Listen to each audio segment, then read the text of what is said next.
हाय dear student, आज diploma in civil engineering third semester subject HHM का तीसरा lesson start करेंगे। इसका 2 लेसन हम लोग पढ़ चुके हैं, ठीक है।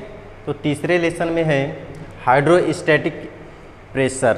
तीसरा लेसन है हाइड्रोस्टैटिक प्रेशर, ठीक है। इसके बारे में आज अध्ययन करेंगे, ठीक है। तो हाइड्रोस्टैटिक प्रेशर में सबसे पहले हम बात करेंगे कि प्रेशर यानी दाब या दाब तीव्रता क्या होता है, यानी कि दाब क्या चीज़ होता है ना, उसके बारे में सबसे पहले जानेंगे, ठीक है। तो देखिए,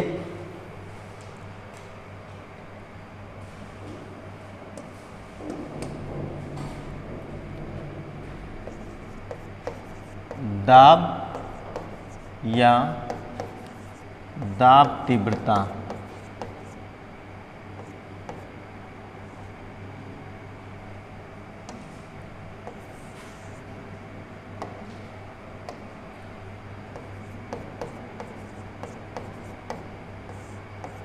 ठीक है। प्रेशर या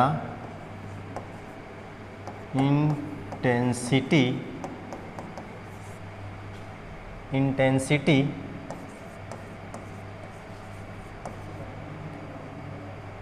या प्रेशर इंटेंसिटी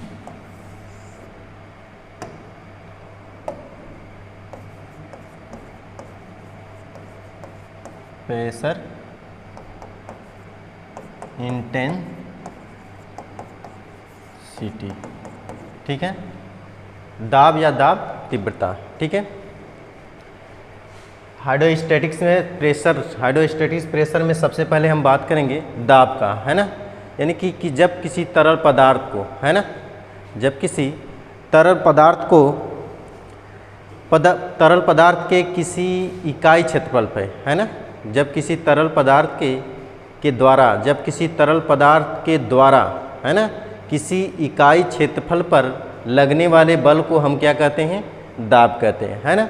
जैसे मतलब कि अगर कोई भी द्रव है ना, किसी बर्तन में द्रव है, तो उस द्रव के द्वारा उस सरफेस पर, उस इकाई क्षेत्रफल पर लगने वाला जो बल है द्रव के द्वारा, उसी को हम कहेंगे दाब, है ना, उसी को कहेंगे दाब। दाब को हम स्मॉल p से प्रदर्शित करते हैं, इसको स्मॉल p से प्रदर्शित करते हैं,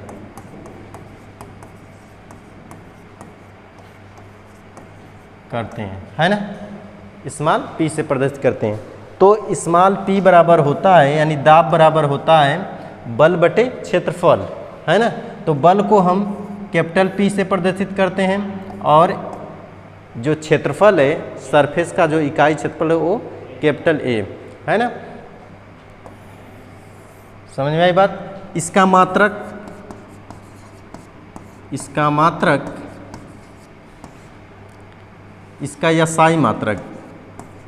यसाई मात्रक न्यूटन प्रति वर्ग मीटर है ना। देखिए, बल को किससे मापते हैं, न्यूटन, है ना। बल का मात्रक क्या है, न्यूटन, और एरिया का मात्रक मीटर, यानी मीटर का स्क्वायर, है ना। तो न्यूटन प्रति मीटर स्क्वायर। अब यहाँ पे ये है कि जहाँ अगर देखा जाए, जहाँ स्मॉल p बराबर है दाब या दाब तीव्रता, ठीक है। स्मॉल p को हम क्या कहते हैं, दाब या दाब तीव्रता, है ना। कैपिटल P बराबर कि तरल द्वारा आरोपित बल,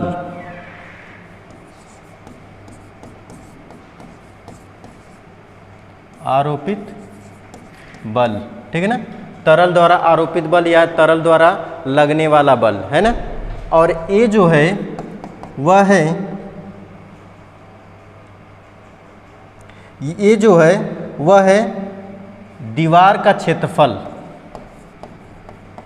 दीवार का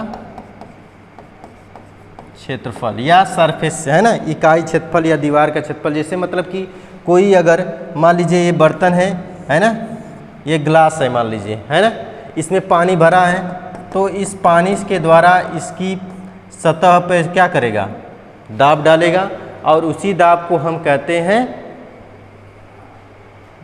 यानी कि इस पे बल लगाएगा, बाहरी बल लगेगा, इसका लगने वाला बल, ये बाहरी बल है, तो इसके पर जो बल लगेगा उसी को हम कहेंगे दाब या दाब तीव्रता, है ना, उसी को हम कहेंगे दाब या दाब तीव्रता। इतनी बात समझ में आई, ठीक है।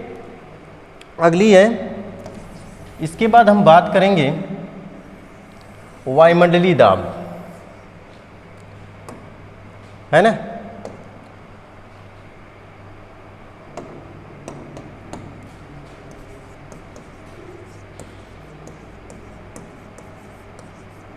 वायुमंडलीय दाब, एटमॉस्फेयर प्रेशर,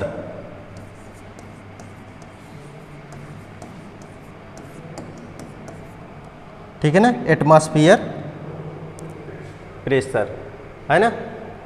तो इसे किसे कहते हैं, जैसे वायुमंडलीय दाब, जैसे कि पृथ्वी की सतह पर,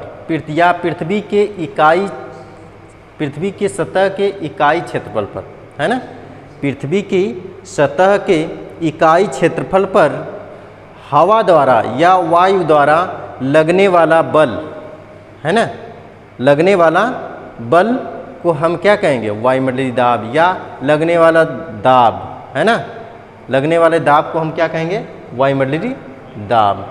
समझ में आई बात। यानी कि पृथ्वी की सतह के इकाई क्षेत्रफल पर, पृथ्वी की सतह के इकाई क्षेत्रफल पर हवा द्वारा या वायु द्वारा लगने वाले बल को या दाब को हम वायुमंडलीय दाब कहते हैं, है ना। क्लियर हुआ, ठीक है। वायुमंडलीय दाब का जो औसत मान होता है, वायुमंडलीय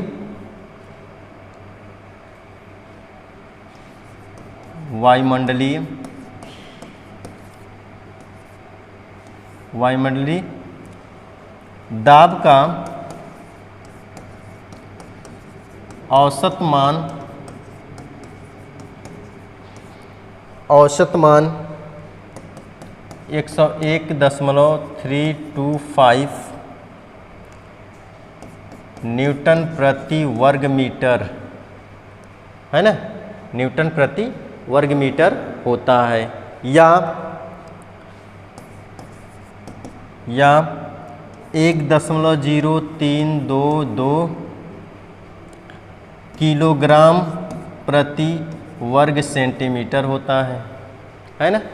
अगर न्यूटन प्रति मीटर में देखेंगे तो ये हो जाएगा, अगर किलोग्राम प्रति सेंटीमीटर में देखेंगे तो ये इतना होगा, है ना।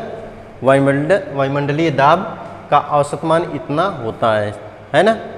समझ में आई बात। यानी कि सरफेस पे, पृथ्वी की सतह पे उसका दाब कितना होता है, 101.325, ठीक है ना। अब हम बात करेंगे दाब पैमाना, है ना, प्रेशर स्केल, ठीक है।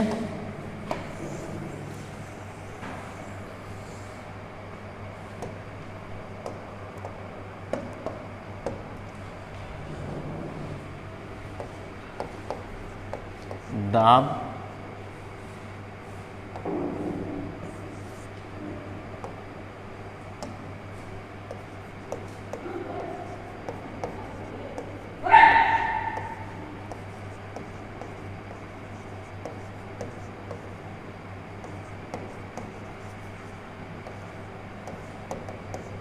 प्रेशर स्केल, ठीक ना।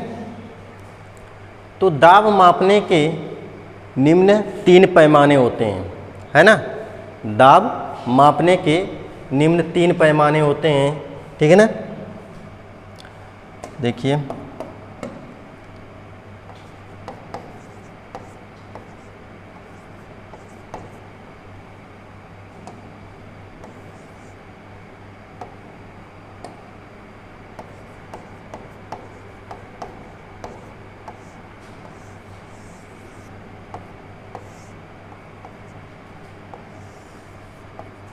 एक होता है गेज दाब,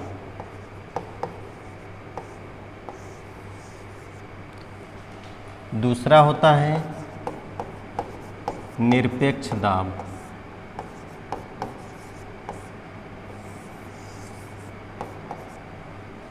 तीसरा होता है निर्वात दाब, है ना, ये होता है। ठीक है ना। इसको पहले हम थोड़ा सा डिफाइन कर दे रहे हैं कि गेज दाब, निरपेक्ष दाब और निर्वात दाब किसे कहते हैं। सबसे पहला पॉइंट है गेज दाब। गेज दाब उस दाब को कहते हैं जो वायुमंडलीय दाब के ऊपर या नीचे मापा जाता है ना। जो वायुमंडलीय दाब है उसके ऊपर नापें या नीचे नापें तो उसको कहेंगे हम गेज दाब। ठीक है ना। दूसरा है निरपेक्ष दाब। निरपेक्ष दाब उसे कहेंगे वह दाब जो सभी दिशाओं में क्या होता है, समान रूप से लगता है ना।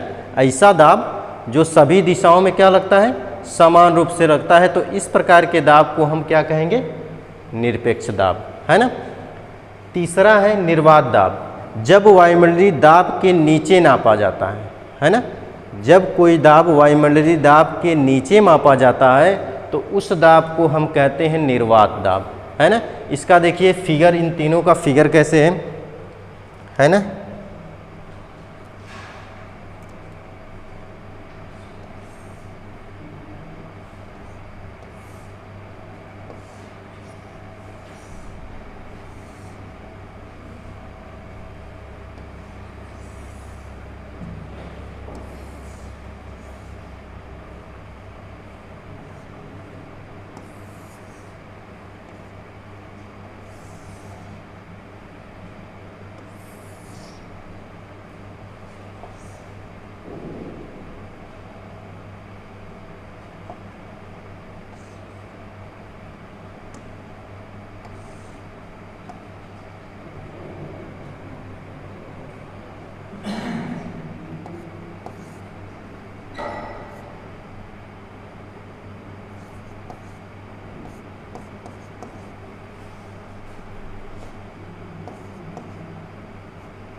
ठीक है। देखिए ये जो दाब होता है यहाँ पे, यही होता है वायुमंडलीय दाब। वायुमंडलीय दाब 101.325 किलो पास्कल। ठीक है,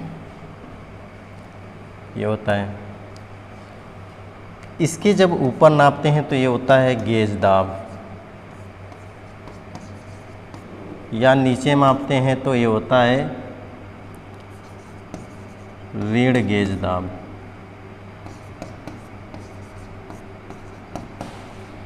ठीक है, यहाँ से यहाँ तक, या ये कह सकते हैं निर्वात दाब। ठीक है, ये परम शून्य दाब, यहाँ से ऊपर तक नापते हैं जो, वह है परम दाब। परम दाब मापक्रम, ठीक है। यही होता है परम शून्य दाब, ठीक है।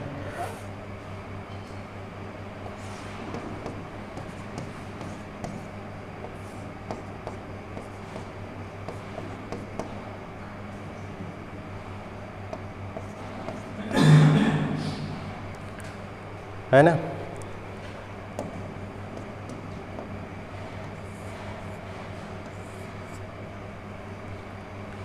ये देखिए,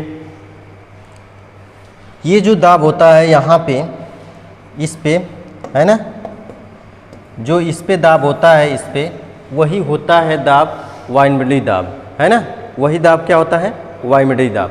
तो इस वायुमंडलीय दाब के अगर हम ऊपर नापते हैं या नीचे मापते हैं, है ना, या ऊपर नापते हैं या नीचे मापते हैं, तो उसको हम कहते हैं गेज दाब, है ना, उसे कहेंगे गेज दाब।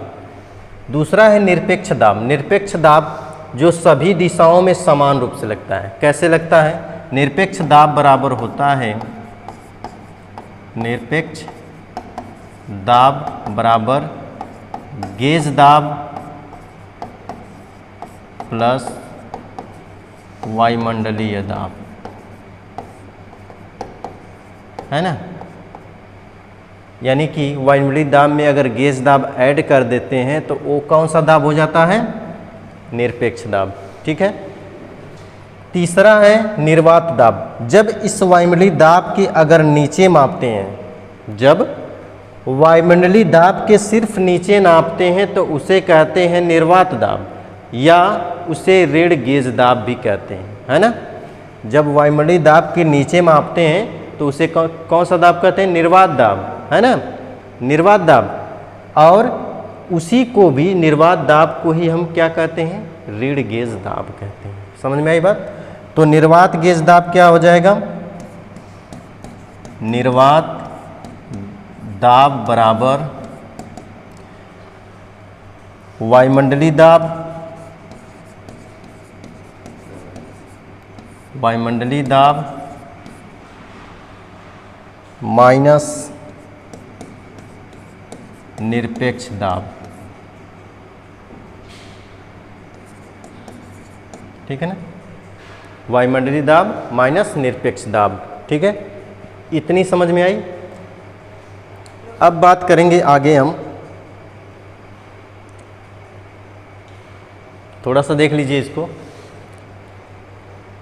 30 सेकंड देख लीजिए।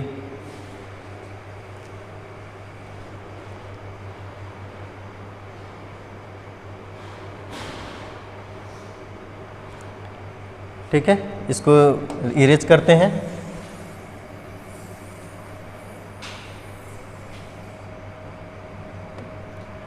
अब आगे देखिए, द्रव के अंदर, द्रव के अंदर दाब या दाब तथा गहराई में संबंध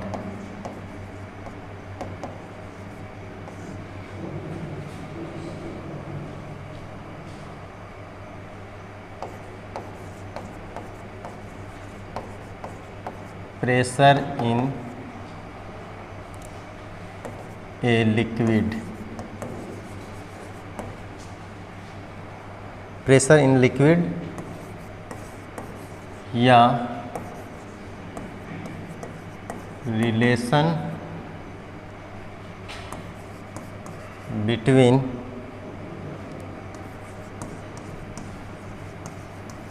प्रेशर एंड डेप्थ, ठीक है। ये एडिंग है। कह रहा है कि द्रव के अंदर दाब या दाब तथा गहराई में संबंध, है ना। तो देखिए,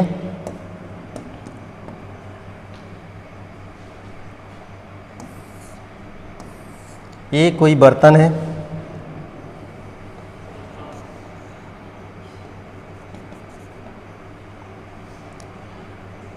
इसमें द्रव भरा हुआ है।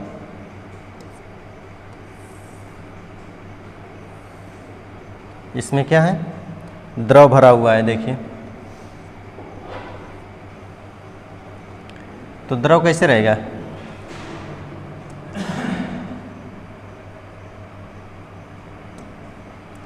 ऐसे भरा रहेगा।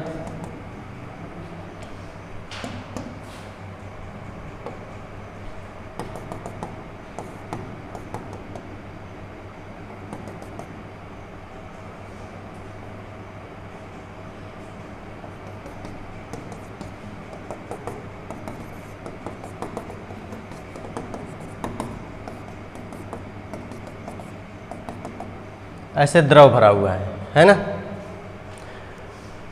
अगर इसका देखा जाए तो इसकी एरिया है ना, सरफेस की एरिया, और यहाँ से यहाँ तक जो द्रव भरा है वो द्रव की क्या है? ऊंचाई लेते हैं, यच मान लेते हैं, है ना।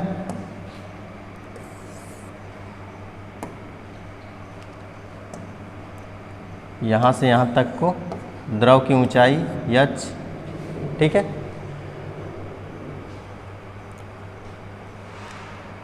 समझ में आई बात? तो यह एक क्या है? एक बेलनाकार टाइप का एक बर्तन है ना। किस शेप में है? बेलनाकार के शेप में है, ठीक है। तो यहाँ पे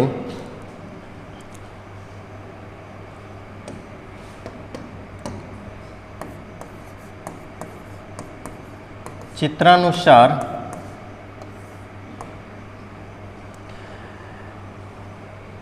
बेलनाकार बर्तन में भरे हुए द्रव का भार, है ना। जो बेलनाकार बर्तन है उसमें द्रव भरा हुआ है, उसका हमें भार ज्ञात करना है सबसे पहले, ठीक है ना। तो बेलनाकार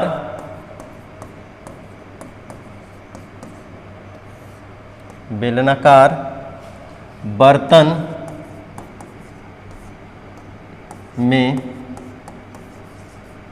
भरे द्रव का भार W बराबर द्रव का घनत्व गुणे गुरुत्वीय त्वरण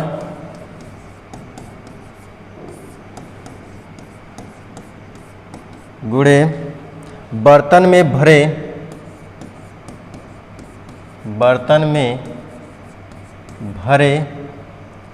द्रव का आयतन।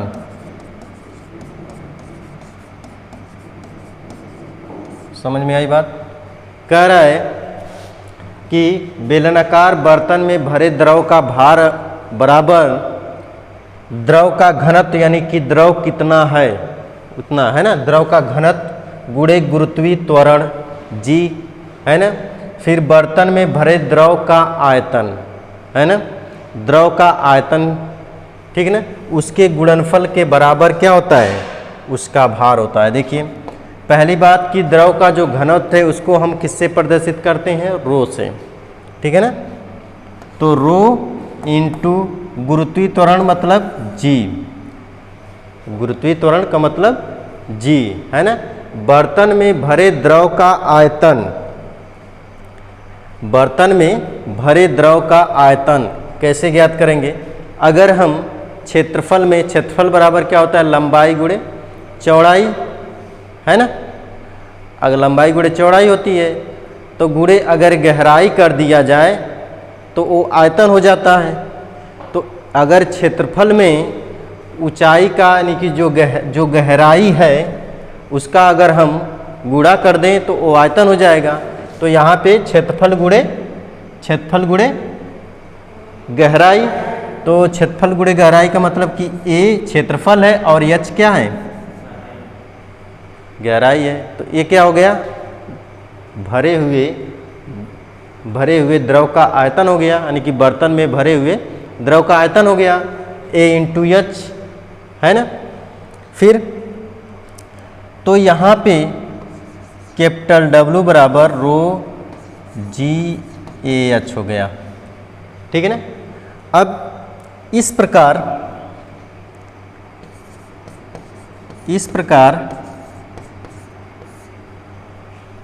बेलन की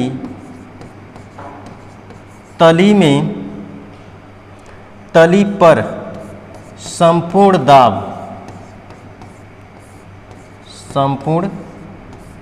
दाब P बराबर कैपिटल W, यानी कि जितना वह बर्तन का भार है वही जो है संपूर्ण दाब है ना। जो बेलनाकार बर्तन में भरे द्रव का जो भार है, बेलनाकार बर्तन में भरे द्रव का जो भार है उसी के बराबर हमारा संपूर्ण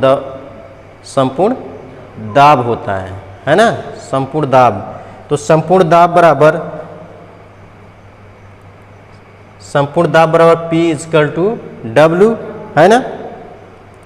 तो इसके तली पर दाब तीव्रता, है ना, तली पर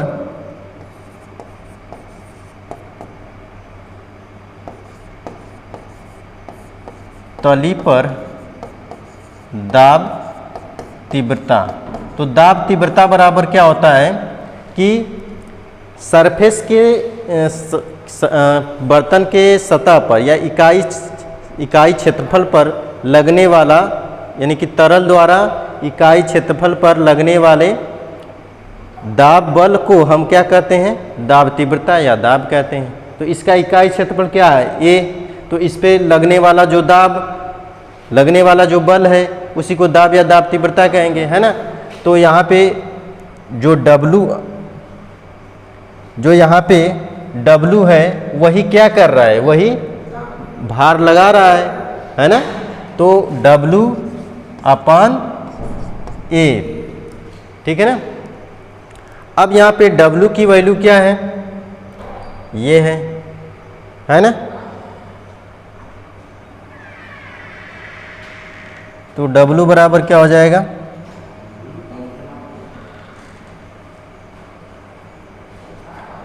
रो GAH अपान A, ठीक है। अब यहाँ पे A से A क्या हो जाएगा, कैंसिल हो जाएगा ना। तो यहाँ पे क्या हो जाएगा, रो GH हो गया, ठीक है। स्मॉल p बराबर, स्मॉल p है ये, है ना, कैपिटल P नहीं लिखना है, क्योंकि तली पर जो दाब तीव्रता है, जो दाब तीव्रता होती है उसको हम स्मॉल p से प्रदर्शित करते हैं, ठीक है। अब यहाँ पे स्मॉल W बराबर होता है रो इंटू G, है ना, रो इंटू G। इसलिए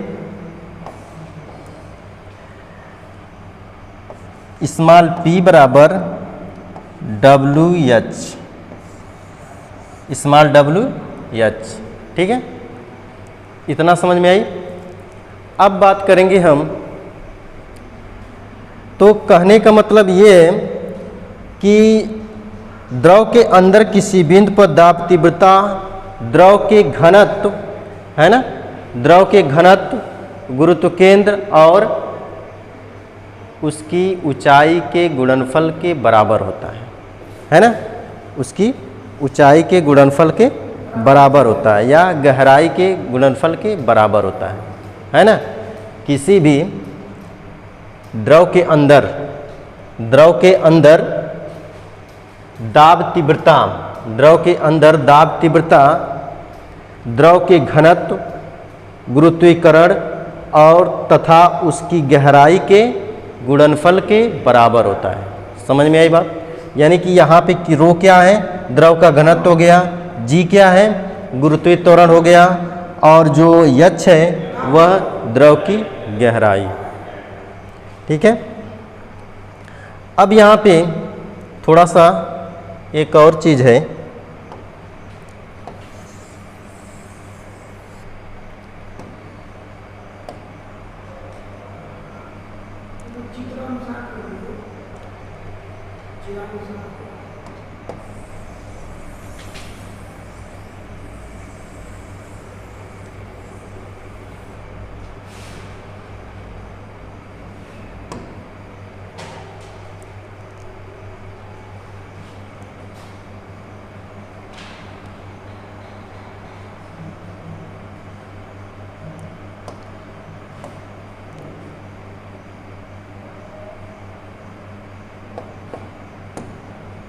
अब बात करेंगे हम दाब शीर्ष, ठीक है ना।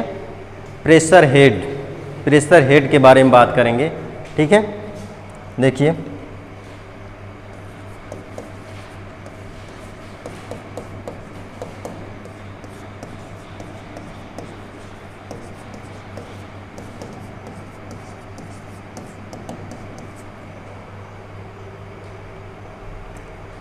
ठीक है। सिंस वी नो दैट, हम जानते हैं कि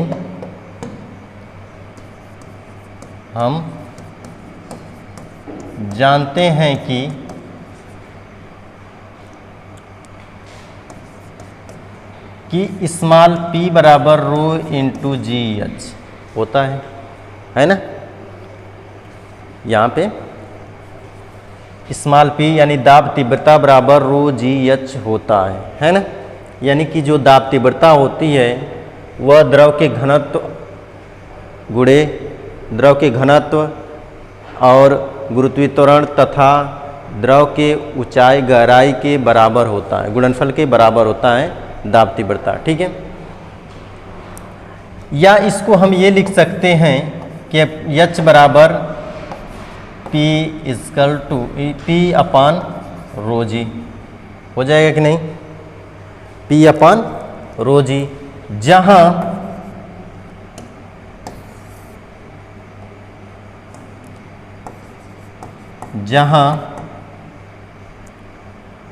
H बराबर दाब शीर्ष है, H बराबर दाब शीर्ष है, ठीक है। और स्मॉल p बराबर दाब तीव्रता है, दाब तीव्रता, ठीक है। H बराबर क्या है, दाब शीर्ष, और P बराबर क्या है, दाब तीव्रता, और रो जो है वह द्रव का घनत्व है, G जो है गुरुत्वीय त्वरण है, ठीक है। अब इसमें है कि P अपान स्मॉल p अपान रो जी का मान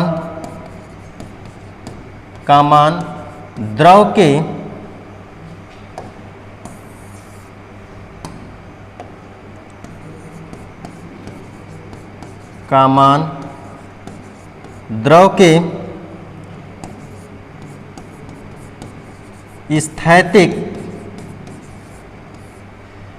स्थैतिक शीर्ष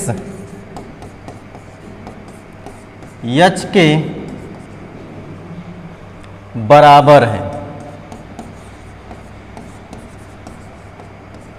है।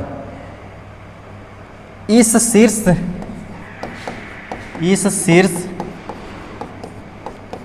H के कारण ही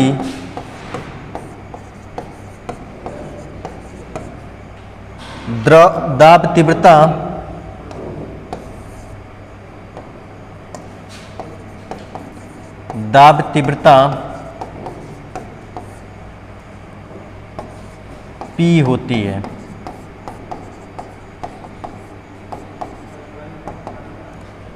है ना। इस शीर्ष H को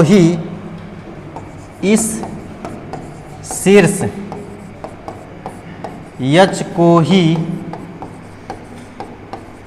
दाब शीर्ष कहते हैं।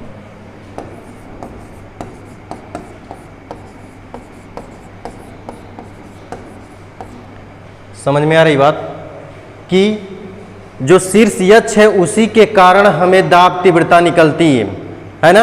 अगर H का मान 0 कर दिया जाए तो दाब तीव्रता 0 हो जाएगी। समझ में आ रही बात। अगर यहाँ पे हम H की वैल्यू अगर 0 रख दें तो जो दाब तीव्रता है वह 0 हो जाएगी, है ना। तो कहने का मतलब ये है कि जो द्रव के अंदर गहराई है, द्रव की जो गहराई है, द्रव का दाब जो है द्रव की गहराई पे डिपेंड करता है, यानी कि निर्भर करता है। यानी कि अगर द्रव की गहराई घटाएंगे बढ़ाएंगे तो द्रव का दाब जो है घटेगा और बढ़ेगा, है ना। अगर द्रव की गहराई अगर हम कम कर दें तो द्रव का दाब क्या हो जाएगा, कम हो जाएगा। अगर द्रव की गहराई बढ़ा दें तो द्रव का जो दाब है वह बढ़ जाएगा। समझ में आई बात ना।